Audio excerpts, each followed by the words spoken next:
ఒకసారి ఒక ఫీడ్బ్యాక్ తీసుకుంటే లేదా ప్రతి పథకానికి ఒక ఫీడ్బ్యాక్ తీసుకుంటే అప్పుడు వీళ్ళు మార్పు చేర్పులు చేసుకోవచ్చు. ఎందుకంటే 4 ఏళ్ళు ఉంది, సెట్ చేసుకోగలిగితే బాగుంటుంది. నారా లోకేష్ గారు ఢిల్లీ వెళ్ళడం, ఢిల్లీ పెద్దల్ని కలవడం ఓకే.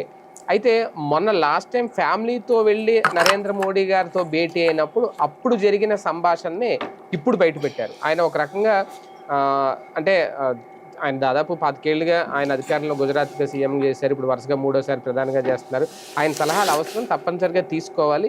కానీ ఇప్పుడు ప్రిపేర్ అవుతున్నారా నారా లోకేష్ గారు? అందుకే ప్రధాని దగ్గరికి వెళ్ళి సలహాలు సూచనలు తీసుకోవడం, ఇక కాబోయే సీఎం నేనే అనే సంకేతాలు అటు కేంద్రానికి ఇటు రాష్ట్రానికి పార్టీకి కూడా దాదాపు, అంటే ఇంకా అది ఎంతో దూరంలో లేదు, అతి దగ్గరలోనే ఉంది అనే సంకేతం తాజాగా ఆయన ఇవన్నీ చెప్పడం ఎలా చూడాలి? అంటే ప్రాక్టికల్గా చెప్పాలంటే నరేంద్ర మోడీ గారు 2 సార్లు 3 సార్లు ఇక్కడికి వచ్చినప్పుడు లోకేష్ వినమ్రంగా కనబడటం, వాళ్ళకి ఆర్ఎస్ఎస్ సంఘభావజాలంలో నమస్కారంతో కనబడటం కానీ, తల్లిదండ్రుల పట్ల వినయ విధేయతలతో ఉన్నటువంటి బిడ్డలు కానీ వాళ్ళు ప్రేమిస్తారు అట్లాంటి విధానాన్ని. అది మంచి సాంప్రదాయం కింద భావిస్తారు, వాళ్ళని అభిమానిస్తారు. అట్లాగా ఆ కోణంలో లోకేష్ నచ్చాడు నాకు తెలిసి మోడీకి.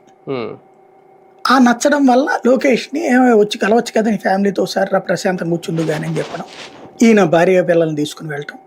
ఆ సందర్భంగా దీన్ని ఏమంటారంటే, మనకి పాత రోజుల్లో అంటే కాలం మారింది కానీ విధానాలు మారలేదు.